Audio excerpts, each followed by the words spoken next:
please join me once again in thanking the Honourable John Howard.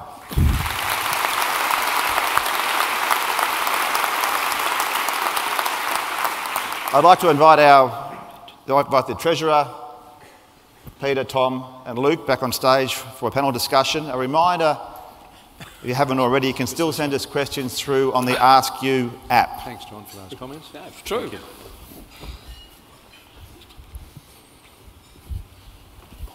Thanks. Opening question. I think it's pretty clear to most of us that Tony Abbott has broken a number of the election promises in this budget. I might start with you, Mr. Howard. In your view, how important is trust in politics? So do you honour your commitments or make the hard calls? Well, trust is very important. I remember starting an election campaign, 2004, saying, who do you trust to manage the economy? Who do you trust to protect Australia against terrorism? So on and so forth. And I think on that occasion, the public bought it. Trust is fundamental. Clearly, there were a number of things said before the election that has proved impossible for the government to honour in their particularity. I think that's obvious, and it's better to say that at the beginning. And from my point of view, I mean, I acknowledge that. But the biggest single obligation Tony Abbott had and Joe Hockey had is to get the finances in order, and that's the main game, and they did it last night. Now, you can have differences of view about how you do it. There are bits in the budget I don't agree with. There are bits where I might have done something more or done it differently, but in aggregate, the main game, they got it right, and they got the balance right, and they're to be applauded for that. Yep, okay. What's the panel's view on the new taxes? There wasn't much tax reform, Tom, as you mentioned, but two significant taxes around deficit tax or indexation of fuel tax excise, obviously the Medicare co-payment. Are they the right taxes to be increasing?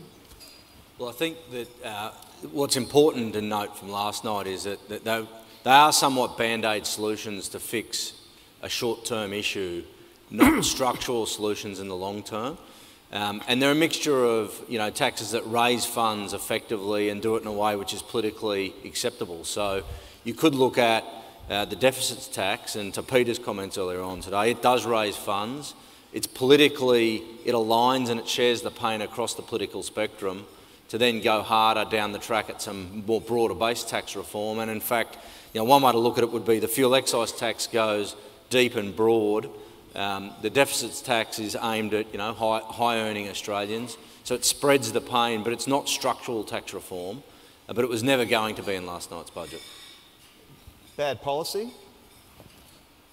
The deficit taxes? Well, I think policy goes to fundamental reform. The government is on record saying they're going to have a white paper and everything will be considered. So I think the first courageous step has been taken by saying GST and consumption taxes will be within the scope of the tax reform white paper. And that's good policy, which we haven't seen in a long time on the tax reform debate. Yeah. I guess just to build on that, Paul, and I think this has already sort of been outlined, but context is everything here. And if you step back from it, and whether it be tax reform or IR reform, to be able to politically make the changes, and you probably only get one shot at it, you need to have everything lined up with regard to content, but also timing and the public engaged in the conversation. I think last night was sort of stemming of the tide, continuing to push in the right direction, but timing or the public is not there yet. And the reason they're not there yet is that it's very hard to sort of look 10, 15, 20, 25 years out and stare into that crisis. A lot of people still don't get that. And so I think there is significant work still to be done.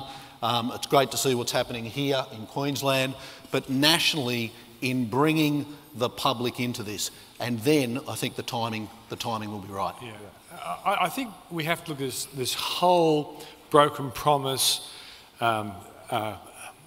not the right tax reform that we really would want and need. You've got to put it into context, and I think the context is that, and as someone who works in the media, I don't like lying, you know, and as a father, I don't like lying. As a husband, I don't like lying. But sometimes I feel as though you have to lie. Now, I'll give you an example. When your wife asks you, do I look fat in this dress? You've got to lie, right? And so, as a country, gee, I hope Maureen doesn't hear that one. I'm dead. Stick to economics. Right. But the reality is, we're just simply not ready for tax reform, but we need it. And there was no way in the world, you know, Tony Abbott could have gone before the election and said, you know, I don't want to raise taxes, but if I look at those books and I think when I have to, I'm going to do it. Yeah. He wouldn't have gone up because we're not ready for it. So I will always remember the fact that, you know, John Howard actually described my economic presentation as imaginative and colourful. It made me feel like Tom Waterhouse there for a moment. But when you said imaginative, you didn't mean I was wrong. It's just that I had an imaginative way of explaining it. Yeah, thank you. I loved your speech too. There's always a political element to any budget. And what are the chances of this budget getting through the Senate? Well, mixed. I think the tax increase on high income earners will get through. I think looking at Bowen last night, they'll vote for that, so that'll get through. The Greens will support the fuel indexation, and so if that's put up before the 30th of June, that'll get through. A co-payment, much harder. The Labor Party will fight that to the bitter end for the, I think, quite dishonest made my point that Hawke was going to do it, so how can it be an attack on Medicare? His government introduced Medicare. So I think that will be problematic. The paid parental leave scheme could be problematic. I don't think the Labor Party will support it, and I don't believe that, well, yesterday Palmer was against it, so whether he's against it tomorrow, I don't know. So some challenges ahead, I think, fair to say. Yeah. But it's interesting that the Senate actually could help the economy because they'll let the rich, pay their extra tax, but the rich, like I don't think anyone in this room is cancelling their European holiday or refusing to buy a car because of the levy. But the lower income Australians may well not be hit as hard, which would be good for consumption and good for the rebound of the economy. Look, Tony Abbott said no one has achieved growth by austerity. So what has this budget done to boost economic growth? Well, Paul, I think if I can put it in terms of the infrastructure spending that's been made available, I think this budget sets a path for growth in picking up what we know is a decline over time of investment in the resources sector. So we've been effectively paid a bonus by the rest of the world for our resources, and Mr. Howard mentioned that during the period of the global financial crisis. We had something that no one else had. We had it in abundance and we were ready to go to a large extent. But that is coming to, starting to taper off. We know the investment that's gone into the gas industry here in Queensland is now going to start tapering off as those massive plants in Curtis Island come off the boil. So transitioning to the next round of infrastructure to provide jobs and growth is going to be essential, and I think this budget does start laying out the framework for that. Here in Queensland, that's something that we're very keen to see progress. And if I can go back a couple of questions to your reform question as well, one of the things that we're doing as we go through the Strong Choices program is laying out that we do have plans to invest in infrastructure and growth, but unless we deal with the debt problem that we have, in the sense that commentators and Peter and Simon said we're not there at a federal level yet, but in Queensland we do have that level. We won't be able to invest in that infrastructure unless we deal with those problems. And I think this budget, by putting up there the idea of the bonus to states if they undertake structural reform in terms of their assets is an incentive that obviously I think will be taken up across Australia. The funding that's going to go into infrastructure is going to be driving, I think, another wave of economic growth in terms of what it will be able to do to support. I think a couple of things that are good for Queensland that have come out of it is, again, the diesel fuel rebate has been preserved to recognise in Queensland, particularly our reliance on agriculture and the resources sector. And something like that would have, I think, a change in that would have had an enormous impact on us here. And I think the other positive aspect out of it is the investment in the Medical Research Future Fund. Queensland has a long history, supported by both sides of politics, I should say, to invest in medical research and in new science and new technology, and seen with things like Gardasil developed here in Queensland and sold to the world, that there's some real opportunity in that as well. So I think there are some very clever investment decisions in traditional areas around infrastructure, as well as in new knowledge-based areas around medical science. I think, Paul, I might also say, in addition to the specific fiscal measures in last night's budget, if you go back to a comment Mr Howard made in his speech, creating confidence in the community that, you know, Australia's budget and fiscal regime is under control is such a critical piece for households and businesses to have the confidence to make long-term decisions. And I think one of the things which we're on the way to, both certainly in Queensland and what we've seen the start of last night, is that there's a feeling that whilst there's a big issue there and it's, you know, an unpopular issue and it's a difficult issue, people are facing up to it, and that it's coming back within control versus, you know, out of control. And that business confidence and household confidence is critical to fueling the growth story. Yeah, look, just on that point, how do you think the business community will react to the budget? Yeah, look, Paul, my perspective is there's, from a sort of a business perspective, there's not a lot of surprises that sort of came through last night. I think the government did quite a good job and a smart job in managing expectations through the Commission of Audit. And I think, to the point that Tom makes, I think by business in general, this will be seen in a positive sort of sentiment way. I'd probably sort of further say that as I get around, and whether it be through the B20, whether it be through the BCA and talking to boards and CEOs across the country, I think there is a growing confidence level in wanting to do things, in wanting to try and innovate different things, in wanting to create new products and services, in wanting to go offshore. Now, there's no doubt over the last sort of 4 or 5 years, you walk into a boardroom in Australia or talk to a leadership team across the country, the overriding sort of focus was cost, fiscal prudence, we're getting our house in order. That has swung. Has it swung tremendously sort of well, and is it back to sort of where it was pre-GFC? No, but I see that moving. But I do think there's a role here for us as business leaders to talk about the need for growth, to talk about the sense of optimism, to talk about the future of the country is not just in the cost side of the equation. It is about innovating, and it is about trying and innovating. And to that, you need real leadership. And that is a call out to all CEOs and all executives and all boardrooms across the country. We need to get back to being proud to innovate, proud to invest, and going after those medium and longer term opportunities. Okay, thanks. There's commentary and there's a sense that this budget is inflicting pain on a lot of people. What's your view on particularly the vulnerable, the unemployed, the low-income earners?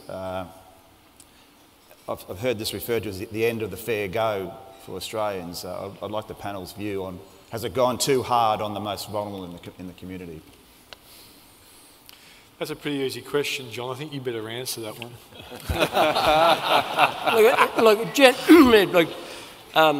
I wouldn't underestimate the impact of it on the disposable incomes of a lot of people in the sort of lower to middle. I mean, if you are a single income family with just over 100 grand, You lose the family tax benefit B, you're going to have the Medicare co-payment.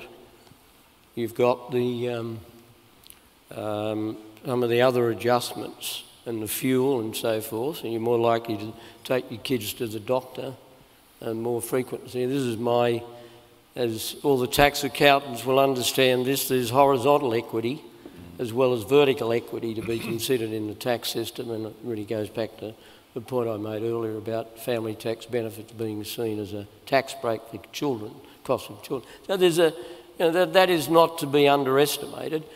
To suggest that it's the end of the fair go is quite ludicrous. It's not the end of the fair go. I think that is an overreaction, but I wouldn't underestimate the impact of it on a category. I mean, if you're a single person earning $170,000 a year, and your husband or wife or whatever is earning $100,000 a year, you do pretty well because you're not really touched. Whereas if you're in a family situation, you are. So that is not to be underestimated, but does that destroy its egalitarianism? No, it doesn't. And in the end, the greatest thing that you can do for the more vulnerable in our community is to keep control of the nation's finances. And can I go back to the point I made in my speech? A survey done by the OECD as recently as 2010 found that we had amongst the most efficient tax transfer systems of all OECD countries. Now, you might think, well, he would say that, wouldn't he? Because it was largely about the system that put in place. Not entirely. It owes something to reforms made in the Hawke government period. But we, generally speaking, have looked after the more vulnerable. And it's wrong to say that the rich have got richer because the poor have got poorer. The rich have got richer, but not at the expense of the cost of the poor getting poorer. And the lowest decile, as their position has improved, not proportionately as much as those at the top. But if you compare the wealth inequality in Australia with, say, the United States, it's a different country. We are much fairer, far more egalitarian, and therefore I think the idea is the end of the fair go is ludicrous. And Paul, I'd say that, you know, the group that Mr. Howard quite accurately identified, that's a worry for me in terms of consumption and the recovery. We have to see the middle income group, they've really got off close to being scot-free, really step up to the plate and actually create demand, help create jobs, and maybe the people who are in the lower quarters actually get more work, and as a consequence the pain won't be as great. But I think that's a fair call. Yeah, okay.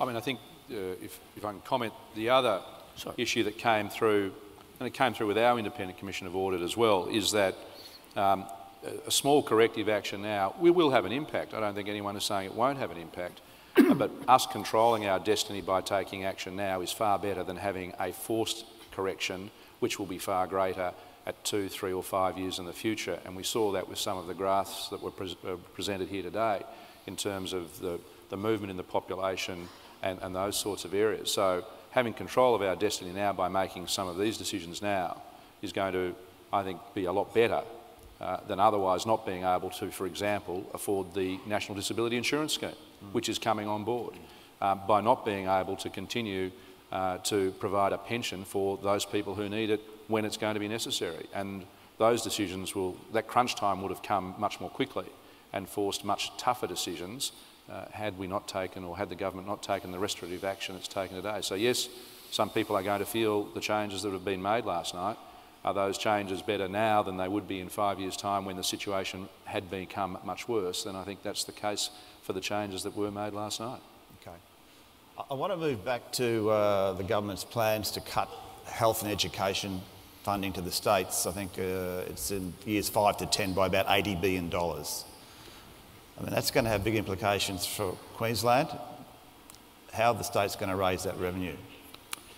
Well, what we've seen coming for some time, I think, from our perspective, is that the level of federal support for programs was unsustainable. So whilst the detail of what we saw last night we were not aware of, I think prudently we expected that something like this would happen. In education, one program is coming to an end at the end of 2014, and we'll negotiate with the federal government over the ongoing provision of that. As I said, we'll take up the cudgels. In health, perversely, the funding formula, which is an activity funding based on the number of people who present at our public hospitals, is being scrapped in exchange for a CPI formula. We know that medical health expenses grow at 2.5 times the rate of normal CPI. And also, as our systems get better, and here in Queensland we've actually improved the systems enormously in terms of meeting the national average for treatment, more people turn up. So activity funding becomes, if you like, the way we're able to manage that. So that will cause an impact for us. We've taken some pretty strong measures early on. We've been part of a planned campaign to get our budget back into a surplus, and as a result of the decisions we took 2 years ago, we've got some freeboard to deal with these issues, but it is going to have an impact on us. How we fund that into the future is going to be difficult. I guess that's why getting rid of that interest payment on that debt is so important to us, because it does give us more leeway, and we saw that in the federal sphere. I think it became net debt free in 2006, if I recall, and we're not in that position. We don't have that luxury, but I also reflect on the investment that was then able to be made in the health and education sectors by getting that debt down, and that's going to be our challenge, getting rid of that debt so that we can afford to pick up some of that growth. Thanks. And I imagine the review of federalism is going to be an important part of this, as well as tax reform. And I guess GST, if we can mention that word, it's got to be in that equation somewhere. But Tom, we won't have time for you to answer how we do fix the tax system, I don't think. But in a couple of minutes, what changes would you make to the tax system if you could reform it? I think the critical piece is the tax mix, where, you know, if you just sit back and you say we've got an ageing population, and Peter's numbers that, you know, in 15 years' time we'll have about half the working population for every retired person compared to where we sit today. You can't sit here and rely on personal taxation that much in the future, and corporate taxation is going to be subject to global competition. So we need to move to a broader-based tax system. Now, whether that's GST, whether that's a land tax system, a combination, that's good. Economically, it's inevitable, in my view. And most commentators, and interestingly, we've engaged civil society in this conversation. Most civil society leaders, most union leaders acknowledge this is inevitable. It's about how you get there, which is really around how you bring the community on the conversation around this, because it's pointless having a conversation about promises like NDIS if you can't fund them. And unless we have a shift in tax mix, we will not be able to fund them. It's pretty much as simple as that. So it's a question of not so much what, but how. And again, I think, you know, there's lots of lessons we can learn from how the Queensland government's gone around selling to the community the story and engaging them in the debate, not with the view I suspect everyone's going to agree with you ultimately in whatever decision you make, but they'll understand it a little bit more. And that is so critical. So I think what's got to be done is pretty straightforward and pretty obvious, to be blunt. It's how you get there in a community-based political system like ours, which is the hard part. Yeah, thanks. Peter, you put a slide up there which was interesting about our net debt position as a percentage of GDP during your presentation, and 11 or 12%, I think it was, and the Commission of Audit shows that only going up to 15% in 10 years' time. So what is the real crisis that we face in the short to medium term? Well, I think the crisis would be probably if we saw another GFC happen, we then could be in a very difficult situation, because we are a big borrower of funds from overseas. And in fact, the public debt's not really the problem, it's the private debt. And because, you know, we're small in population, we're not great savers, we're very, very dependent on foreign funds. And when a GFC type event happens, there's instantly a callback of money or a raising of interest rates. So that's the kind of vulnerability that I think we'd have if we didn't get on top. And one economist, in fact, Michael Knox from Morgan said there would be a possibility that debt rating agencies could actually mark us down because of that. And that would mean interest rates would rise and would ruin the whole economic story, which I think could be positive over the next few years. We don't need a real kick in the pants from a higher interest rate being forced upon us because of some international problem that could happen in 2 or 3 years' time. So I just think that it's a wise strategy to try and take the public indebtedness back to the levels that John Howard got them to, because it was, even though China was a very important part of the story, and I'll always remember that you actually said that China was more important than all your good work. That was probably the nicest thing I've ever heard a politician say about themselves. Did I really say that? Yeah. And I'll tell people too. Yeah. I'll tell Paul Keating when I see him.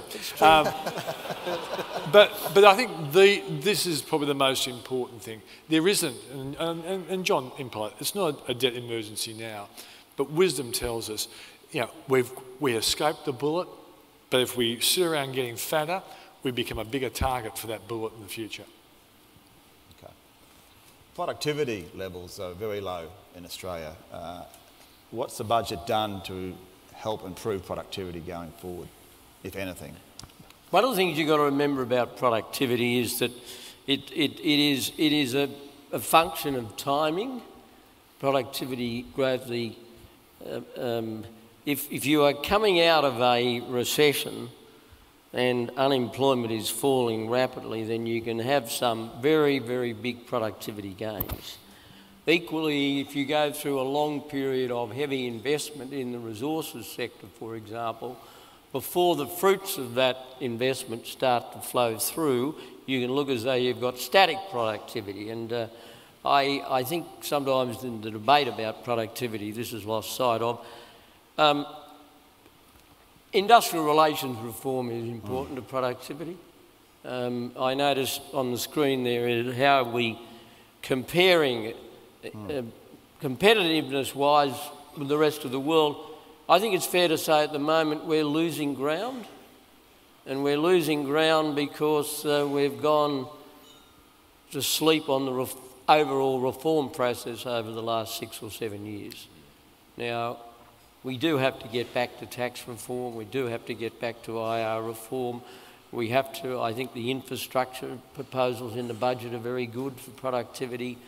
And I like the new arrangement with the states about privatisation. I think that's a terrific exercise of cooperative federalism. But we've got to get onto those things very soon because we are starting to lose ground. And when you look at, I referred to New Zealand again, the New Zealand economy is doing extremely well, and it's no secret that both on the tax and the IR front, the Kiwis are ahead of us. You really know how to hurt a guy, don't you? Telling us the Kiwis are better than us. Well, I watch rugby union a lot too. Yes, that's true. That's right. We've got a couple of minutes left, but I'd like to ask each panel member, what would you like to see in the budget last night that wasn't there?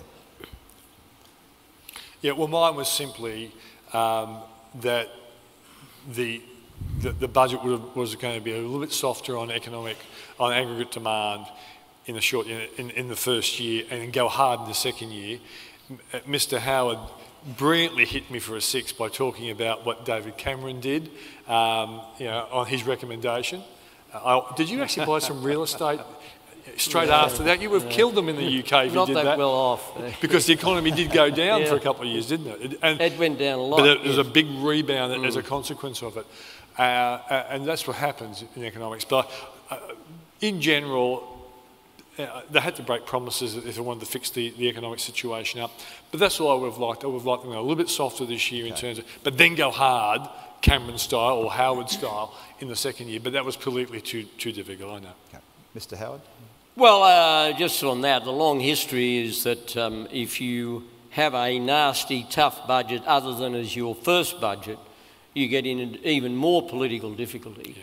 I mean, the classic demonstration of that was my first budget in 78, which was the third budget of the Fraser government, and the Dawkins budget of 93, which really was the death warrant of the Keating government, because it put up all those indirect taxes after he'd run a campaign against Houston, against the goods and services tax. Look, I wasn't looking for anything new in this budget. What I was looking for overall was addressing the main game, and it did that. Now, I got, quarrels with individual things, we all have, but broadly speaking, they tackle the main game, so I'm supportive of it. Thanks. Yeah, look, I think overall I'm with John. Very supportive at sort of a macro level. 2 points, Paul. One would be I would have liked to have seen more about innovation and R&D and promoting, I guess, more of that growth mindset by doing things differently. And on the flip side of that, I'm anxious with regard to government and with regard to the health and education cutbacks and what unintended consequences that may trigger. Look, from a state's perspective, quite obviously the impacts on the grants for education, for health and for local government are things that, whilst not unexpected, are going to cause us to re-evaluate our position and our budget, as you would expect. I'm thankful that the investment funding for the infrastructure is there. I think something that we haven't touched on yet that I still think is unfinished business is, of course, the removal of the carbon tax and the mineral resources rent tax. Both of those are things that are still articles of faith, I think, for the federal government, but again, we see the obstructionist position being taken in the Senate. A removal of those would effectively assist households immediately in Queensland. Removal of the carbon tax would save an average household over $150 on their power bill right now. So there's something that can be done right now that simply we should be urging the Senate to be able to pass and get on and implement that commitment and that promise so that it can be delivered. Thank you. Very quickly, Tom. Oh, look, I don't think we were expecting to see structural reform last night. So if I was to pick one narrow area, being Queensland a resource state, I do think that the policy around encouraging investment into greenfields exploration was disappointing.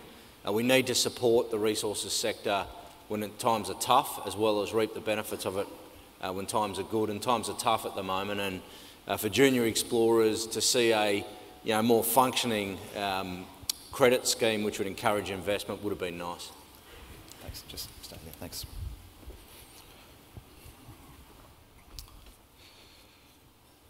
Look, in summary, Australia may not be facing a budget crisis today or even next year.